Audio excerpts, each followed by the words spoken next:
Harper Audio presents The Child's Secret by Amanda Brooke, read by Kate Rawson.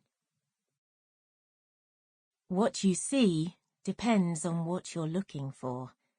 Anon. Chapter 1. Wednesday, the 7th of October, 2015. The muscles in Sam's calves screamed with pain as he turned the last corner. His legs were shaking, but he didn't slow as he started up the hill that would take him home. He was in pretty good shape for 40, and more than used to pushing himself to the limit as if training for a marathon, but there would be no finishing line for Sam McIntyre. He had never been able to outrun his thoughts, and today was no exception.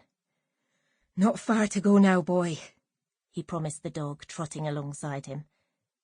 Jasper, a chocolate-brown cocker spaniel, was little more than a pup, and he had been struggling to match his master's stamina. At one point that morning, Sam had thought he would have to carry him, but the dog had picked up the scent of home and was now straining at his leash. Sam put his head down as they entered the final stretch, and it was only when he stumbled to a stop on the driveway that he registered the police car parked outside the house he shared with his landlady. There were 2 policemen waiting on his doorstep, and while the one in uniform spoke quickly into his radio, the other approached Sam. "Mr. McIntyre?" Sam glanced only briefly at the warrant card DCI Harper was showing him. He was more interested in checking the house for signs of the catastrophe that would explain the need for a police presence. The drive was covered in a thick carpet of sodden autumn leaves, with the exception of a small square next to Sam's Land Rover. His landlady had left in her battered old Mini earlier that morning and hadn't yet returned home. "What's happened? Is it Selina?" "Selina?" "Selina Raymond, my landlady." "No," Harper said dismissively. "Could we have a word with you, please?" "About?" Sam asked as he raked his fingers through his short cropped hair that was more salt than pepper around his temples. "Perhaps we could go inside first." Sam wasn't so much followed by the police officers as he was escorted up the handful of steps to the front door of the large Georgian house. Stepping into a wide communal hallway, Selina's ground-floor apartment was on the left, and at the far end there was another door that accessed a shared utility room and the rear gardens.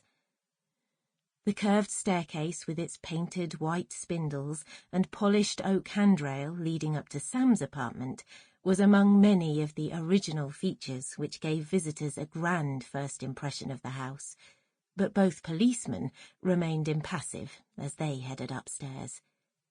The only sound came from heavy police boots and Jasper's laboured breathing. Once inside, Sam turned to Harper, who was a few years younger than Sam, and a fair bit shorter and wider, too. He had a round face and the kind of smile that would earn him a fortune as a used car salesman. "Are you going to tell me what this is about now?" Harper appeared more interested in taking in every detail of Sam's living quarters than answering the question. The door to the apartment opened directly to a living room that had access to a small kitchen, a bathroom, and a bedroom.